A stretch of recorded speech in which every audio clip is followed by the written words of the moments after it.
नमस्कार जय जगन्नाथ। तो फाइनाली प्रभु कृपार आज आम बाहरी जाइए आम नंदा को लेकिन श्री राम मंदिर फतेगढ़ आम सका 9:30 पाखापाखि बाहरी तो एबे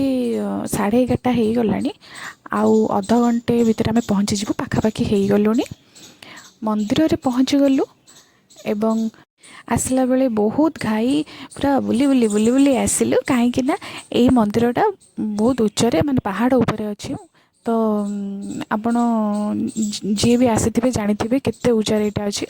बहुत सीनेरी बहुत व्यू देखी देखी आसिलु तो फाइनाली एबे पहुँचला परे यही जगार व्यू किसी अलग किसी निरा कहीं जेहेतु पहाड़ ऊपर अच्छी तो तल गुड़ाक देखा बहुत इंटरेस्टिंग लगुच आपण देखिपे एबे बहुत जोरे खरा हो बहुत जोरे खरा हो जो टिकेट कटा होमें से ठिया वीडियो मु करी देखिपे मो पछपटर व्यू एबे मु मंदिर को जाऊँगी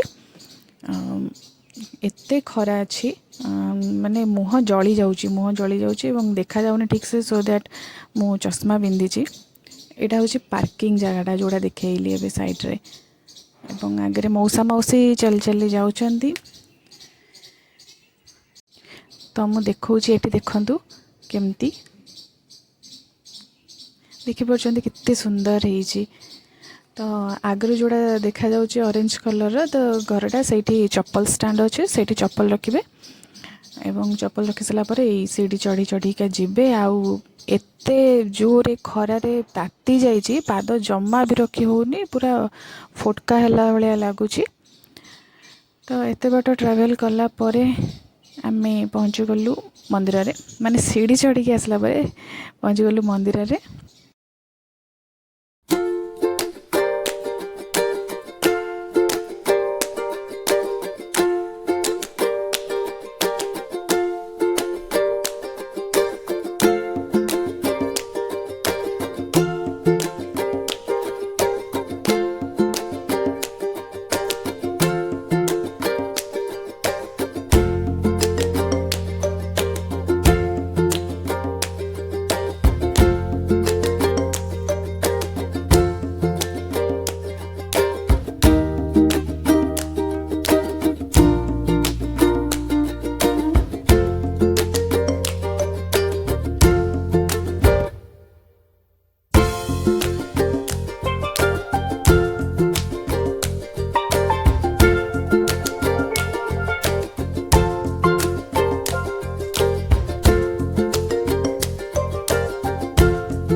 फाइनाली ठाकुरंकर दर्शन पर आम आसलु बाहर को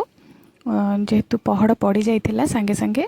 आउ बहुत कष्ट मंदिर चारिपाख बुलिलु कारण एते जोरे खरा होतला पाद पूरा ताती जाउतिला तो भितरे बहुत मंदिर अच्छी जमती कि हनुमान को मंदिर गणेश को मंदिर एवं लक्ष्मी को मंदिर शिव को मंदिर तो आहरी बोधे मंदिर तैयारी चलची यहाँ हूँ गाड़ी पार्किंग करने जगह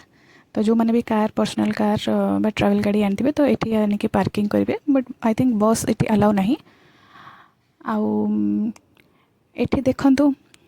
गोटे नंडा पिलाटे केमती कार चलाऊँगी माने सी एबेठू कार चलेबा चेष्टा करुँची ताकि बड़ हेले से मते बुलेई नब एवं फाइनाली बुलाबुली परे आमे बाहरी गलु घर को एवं देखि पारथिबे केते जोरे वर्षा उठेची बहुत जोरे वर्षा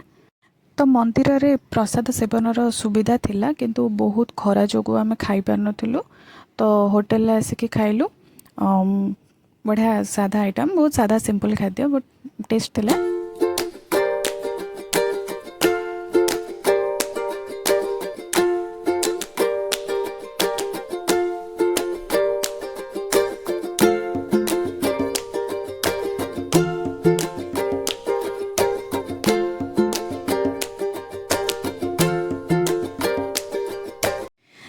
एहीपरि भाବରେ आज आमर दिनटा कटिथिला आमर बुलाबुली सरीथिला एवं ए वर्षा घड़घड़ी रे आमे घर को फेरुथिलु। रहिली नमस्कार।